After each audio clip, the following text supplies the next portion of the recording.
MLC కవిత media సమావేశం నిర్వహించారు. ఈ సందర్భంగా ఆమె మాట్లాడారు.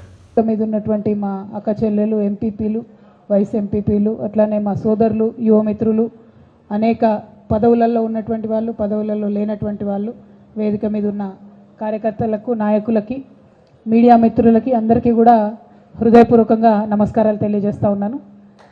మహబూబ్ నగర్ జిల్లాకు నాకు ఒక ప్రత్యేకమైనటువంటి అనుబంధం ఉన్న విషయం మీ అందరికీ తెలిసిందే. 2009లో ఎప్పుడైతే గౌరవ కేసీఆర్ గారు మహబూబ్ నగర్ నుంచి పోటీ చేయాలని నిర్ణయం తీసుకున్నారో, ఆనాడు ఇక్కడికి వచ్చినామంటే అప్పటి నుండి ఈ జిల్లాతోని అనుబంధం, అప్పటి నుండి ఇక్కడ జిల్లా పార్టీతోని, కార్యకర్తలతోని, నాయకులతోని ఒక ప్రత్యేకమైనటువంటి అనుబంధం అన్నది నా జీవితంలో ఎదురైనటువంటి ఒక మంచి ఘటనగా నేను అనుకుంటా ఉంటాను. అందుకే నిజామాబాద్ వాళ్ళు ఎట్లయితే నా దగ్గరికి అధికారంతో వస్తారో, మహబూబ్ నగర్ వాళ్ళు కూడా నా దగ్గరికి అట్లనే అధికారంతో వచ్చి ఏమన్నా పనులున్నా, ఏమున్నా, చెప్పేది ఉన్నా, మాట్లాడేది ఉన్నా ఆపత్తికి సంపత్తికి వచ్చిపోతూ ఉంటారు.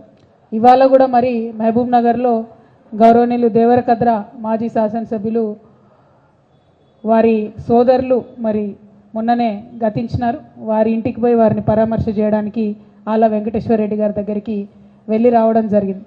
ఒక మంచి కుటుంబ సభ్యుల్లాగా మహబూబ్ నగర్లో ఉండేటటువంటి మన నాయకులందరితో కూడా అనుబంధం ఉంది కాబట్టి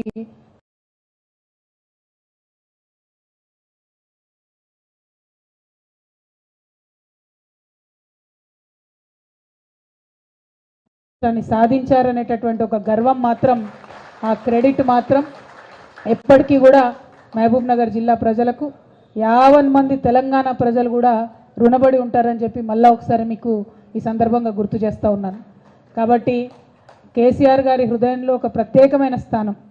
మనం తెలంగాణ ఉద్యమంలో బాధపడేటోళ్ళం.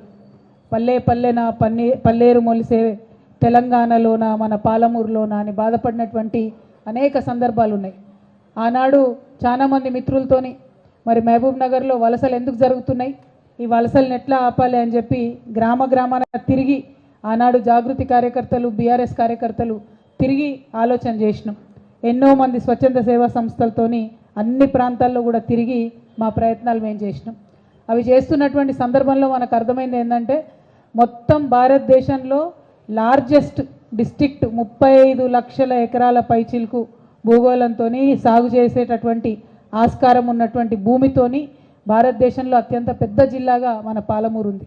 ఇంత పెద్ద జిల్లా ఉండి పక్కకే కృష్ణానది ఉండి ఎక్కడా కూడా మనకు పంటలు పండక మహబూబ్ నగర్లో చాలామంది భూములు ఉన్నోళ్ళు కూడా ఇడిచిపెట్టుకొని హైదరాబాద్ జంట నగరాల